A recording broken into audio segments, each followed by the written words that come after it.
Today we're going to visit an old friend. This is the Finn gas mask bag, the best $10 haversack you could ever find. Stick around.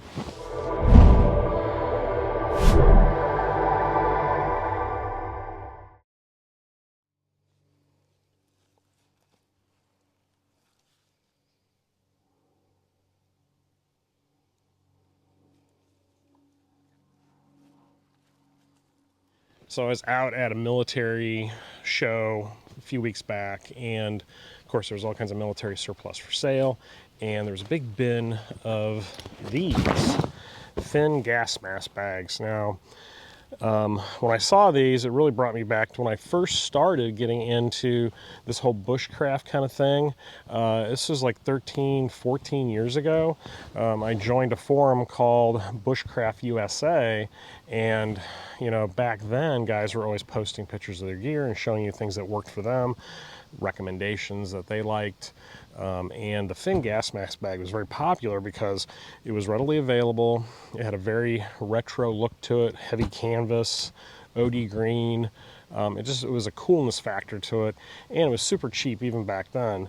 And that was the bag I started with, really. I carried that Finn gas mask bag all over the place, did videos on it.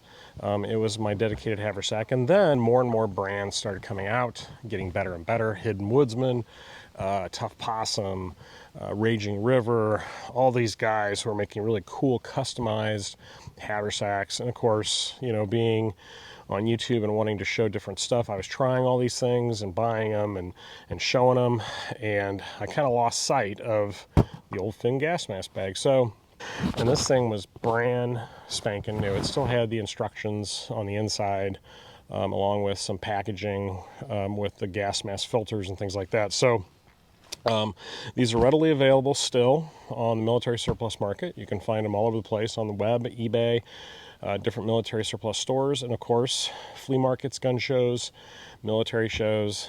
Guys are selling them as surplus items, still readily available. But you do need to kind of pick through them because, like I said, this one was new, and I like this one in particular because it was the heavier duty model. Some of them are a lighter material. This is a very heavy canvas, so it's very stiff. So I want to show you why this is such a great pick for someone who is just getting started buying bushcraft gear and wanting something that's inexpensive. It's not going to break the bank, but is super good quality and will last you for years and years, and will also carry your stuff in a very organized manner. So let's take a look. Okay, we got a nice rotten log to set on today to show you this gas mask bag. So first thing to note is that this little emblem does not come with these. That was a piece of military surplus that I've had for years. I thought it looked pretty cool in this bag, so I put it on there. But the Finn gas mask bag is exactly what it's called. It is a gas mask bag used by the Finnish Army. I don't believe they're being used anymore. It is made of a very heavy-duty canvas material. It has two nice press studs, which actually work really well. They keep the bag closed. They do not come open on their own. You have to kind of put your finger behind it and then press it to get it to open, and then also do the same thing to close it. There's a tab under there that you can actually get your finger underneath, so it's a two finger process, so it's very secure. And then the back of the bag, we have the shoulder strap, which is two sewn in tabs and one removable metal wire gate buckle there. And this is adjustable, so you can make it longer, shorter. And then the other nice feature is that it actually has this waist strap, and that can come into play if you're hiking and you want to keep this thing secure, not moving around on you. So we'll show you how that works and looks. It does a good job, and it's actually a pretty decent feature, so I leave it on mine. Well, as you can see, it does a very good job of keeping the bag where it's supposed to be. And if I made this even tighter, I could bring that bag up a little bit higher on my waist. And now that keeps it from swinging around while I'm out hiking. So what makes this bag so great, other than just being what makes this bag so great, other than being just so cool looking and being made from canvas and being military surplus, it comes down to a couple of factors. And one is how this thing opens up and stays open and stays sitting up. You know, a lot of the newer haversacks are tall and narrow, and you know, they're great for fitting Nalgene's, but they tend to tip over quite a bit, and they're harder to get to the bottom. This is long and wide, and it has a very wide opening and a very square bottom. So when you load it, it sits perfectly on the surface you're working from. So you can actually open this thing up, see what's inside, get into the contents very quickly, very easily, and see what's going on. So that's the first thing that I love about this gas mask bag as a haversack. The second feature, and this is the hidden gem of it, so you load this with all your gear, but on the face of it, there is this flap. I don't know if you can see that. There are two buttons down there. All right, open those up, pull that flap open, and that exposes a panel of sewn slot pockets that, for whatever reason, are just the perfect size for all the items that I don't have pouches for. It is a fantastic way of organizing some items that I'm not getting to all the time, and that flap, since it secures, keeps everything secure.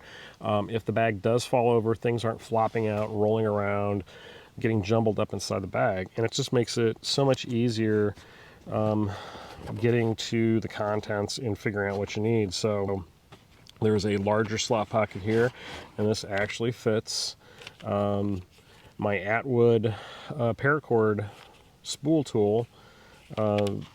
That's probably a little over 50 feet of paracord on there, and there's a lighter on the inside that fits very nicely in there.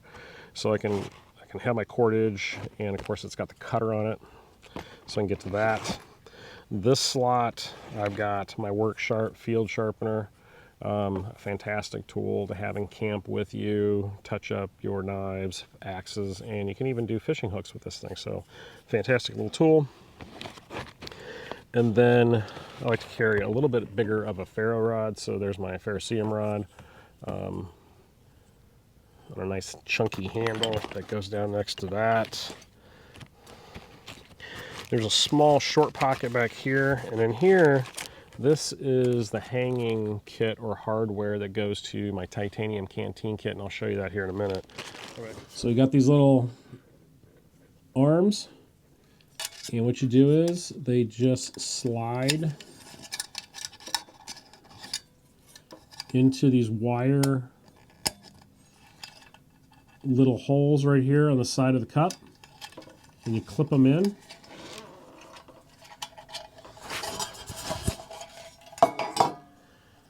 Then you're going to do the same thing on the other side.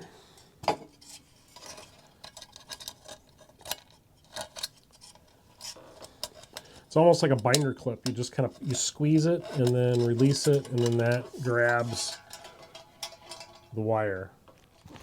And then my spork, got to have that. That fits right there.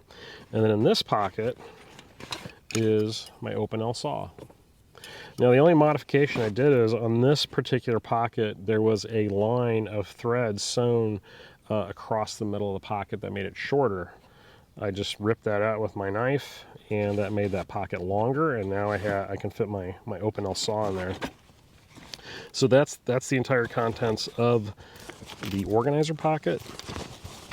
And then, as you can see, tons of room in here. Now I have my gritter, titanium canteen, and cup. So now I've got a means of boiling water, making coffee, hydrating. Really a great item. Works well on a fire as well as a stove. Speaking of stoves, I've got my Vargo titanium hex stove. Nice little wood stove. Got my first aid kit.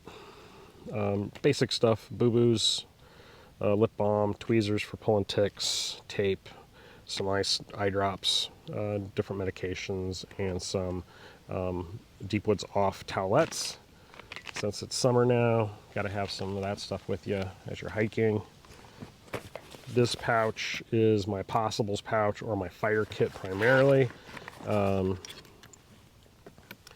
got my match safe that has a built-in compass. It's brass, and then I put a small whistle on the end of that. Right there.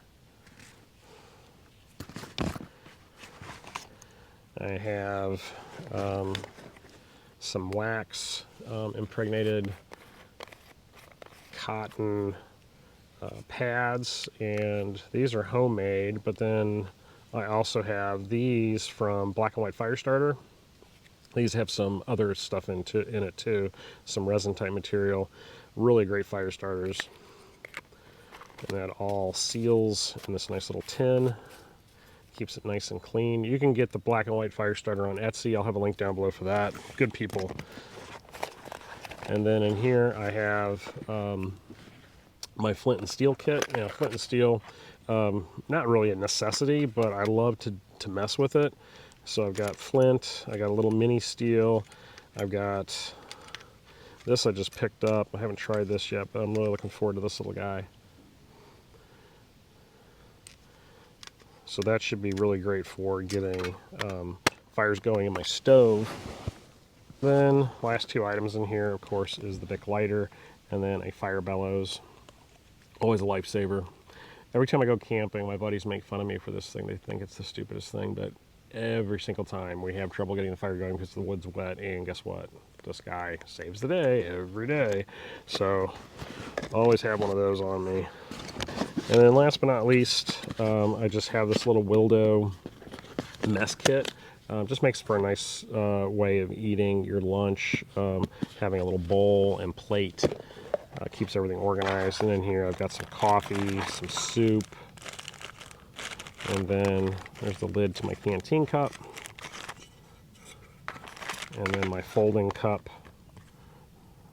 I got from Ozark Trail. All fits in there very nicely.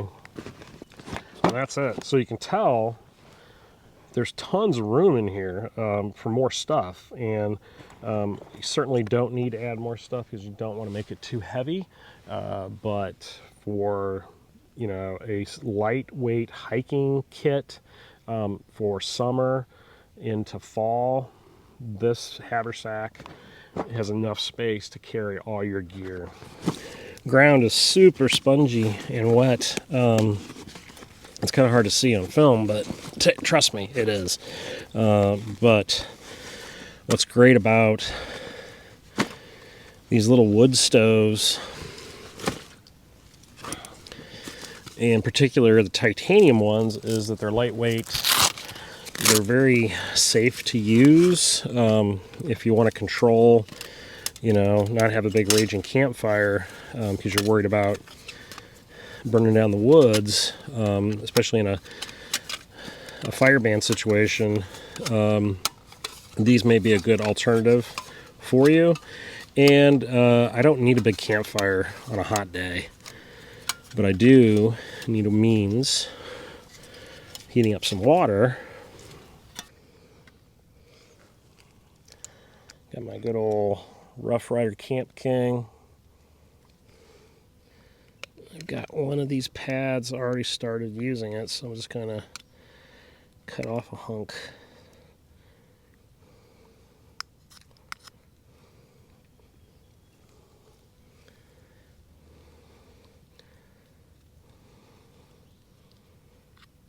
I really don't think I'll need the whole thing.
So I know someone's going to point this out. Yes, that's poison ivy. I'm fully aware of it.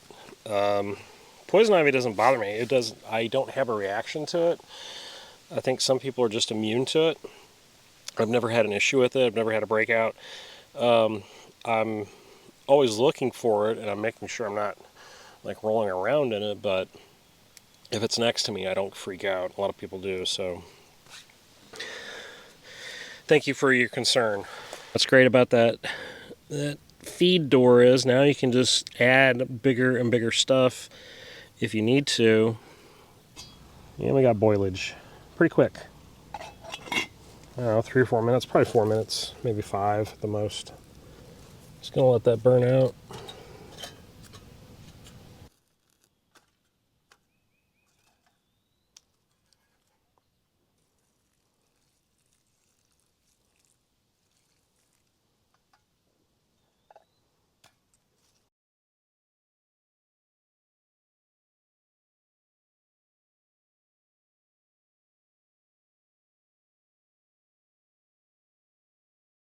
Alright, I hope you found this video useful. Remember, you don't have to spend tons of money to get outside.